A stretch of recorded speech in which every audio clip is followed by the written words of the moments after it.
Have you ever walked into your kitchen and immediately felt overwhelmed?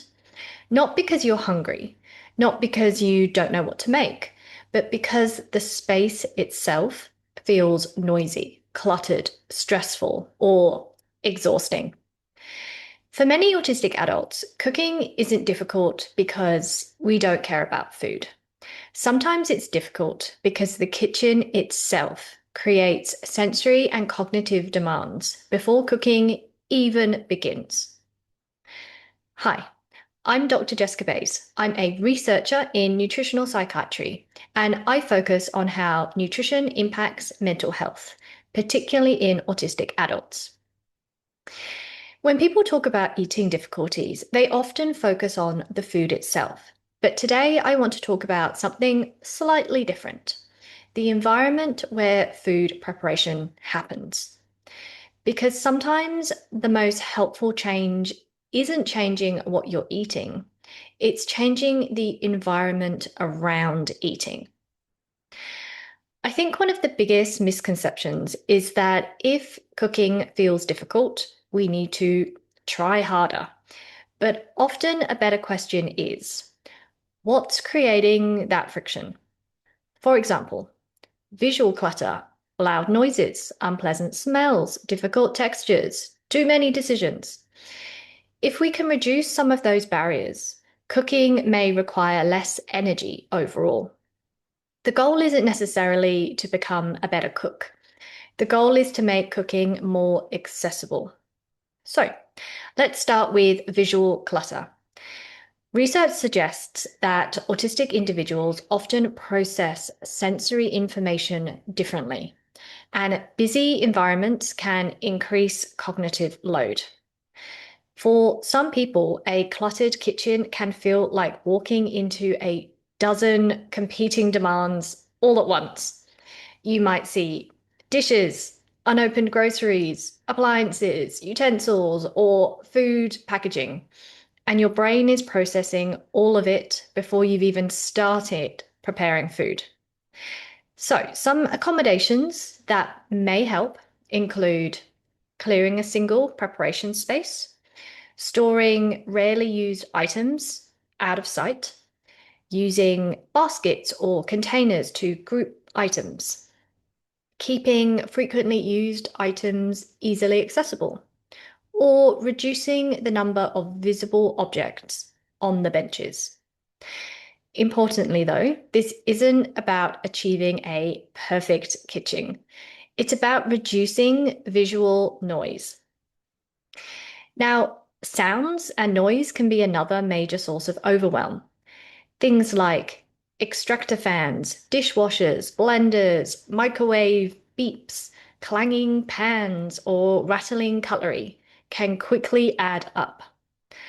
Some people might find it helpful to run the dishwasher after they've left the kitchen, batch noisy tasks together rather than spreading them out through the entire day.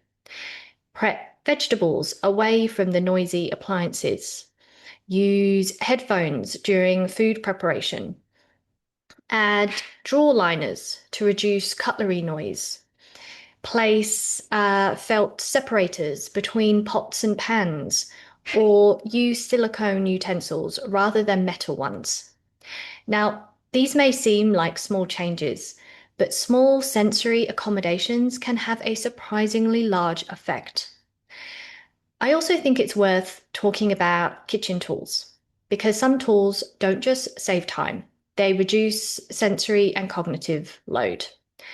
For example, food processors can reduce chopping, pre-cut vegetables can reduce preparation demands, rice cookers can reduce decision making and monitoring, slow cookers can reduce the number of active cooking steps. Disposable gloves can help with unpleasant textures, and dishwashers can reduce exposure to smells, wet food scraps, and sensory discomfort.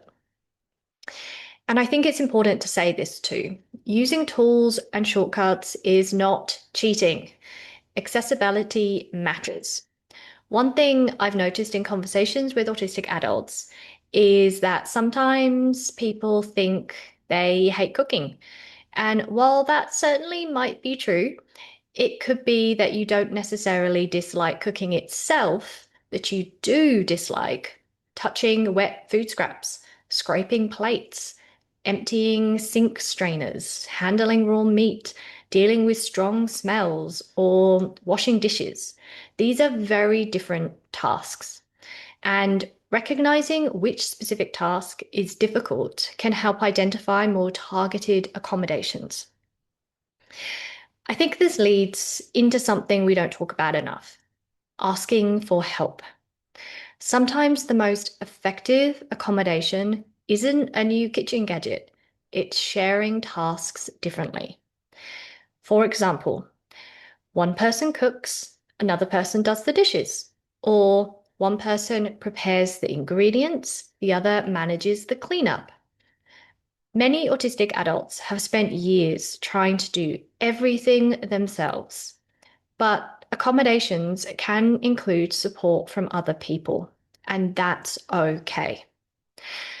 I also want to speak to people who were diagnosed later in life because this can be complicated. Perhaps you spent years cooking for your whole family. Maybe you've pushed through sensory discomfort for decades, and now you're starting to realize that some parts of cooking are genuinely difficult. That can create difficult conversations. People might say, "But you've always done this," or "But you've never had a problem before." And that can feel frustrating because often the challenge isn't new. The understanding is new. You're not creating new difficulties. You're recognizing difficulties that may have existed for a very long time. If you're starting to communicate these needs, it can help to keep things simple.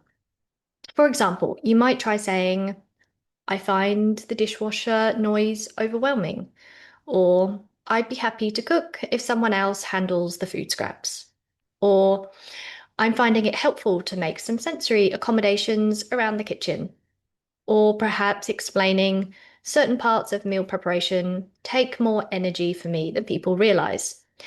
You don't have to justify every accommodation, and you don't have to wait until you're completely overwhelmed before asking for support.